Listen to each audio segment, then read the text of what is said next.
2010 সালের 3 জুন রাতে রাজধানীর নিমতলী এলাকায় কেমিক্যাল গোডাউনে ভয়াবহ আগুন লেগে 124 জনের মৃত্যু হয়। আগুনে পুড়ে এত মানুষের মৃত্যু এর আগে দেখেনি বাংলাদেশ।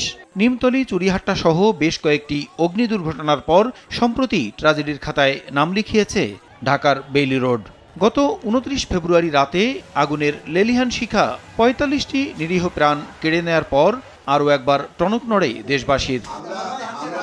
এ অবস্থায় দেশের কলকারখানা, শিল্প ও বাণিজ্যিক প্রতিষ্ঠানে দুর্ঘটনা রোধের পাশাপাশি নিরাপদ কর্মপরিবেশ নিশ্চিত করতে শক্ত অবস্থান নিয়েছে এ সংক্রান্ত জাতীয় কমিটি।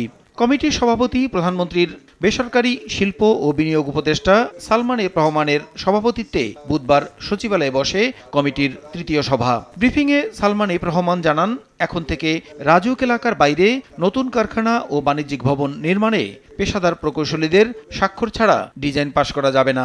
ডিসি দের আন্ডারে যে কমিটি তারা পারমিশন দেয়, সেখানে আমরা আজকে সিদ্ধান্ত নিয়েছি স্ট্রাকচারাল ইঞ্জিনিয়ার, ইলেকট্রিক্যাল ইঞ্জিনিয়ার ওদের লিস্ট দিবে এবং ডিসি যারা যখন দিবেন তারা দেখবে তালিকাভুক্ত যারা আছেন তাদের সই আছে কিনা যে ডিজাইনে।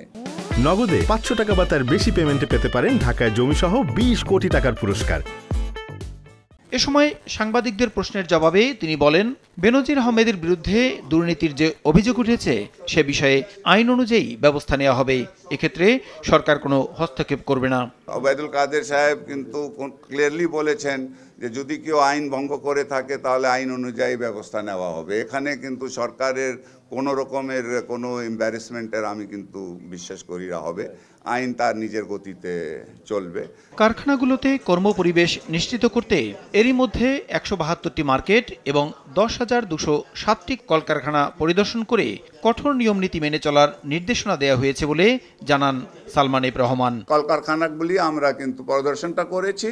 প্রসূন আশিস, সময় সংবাদ, ঢাকা।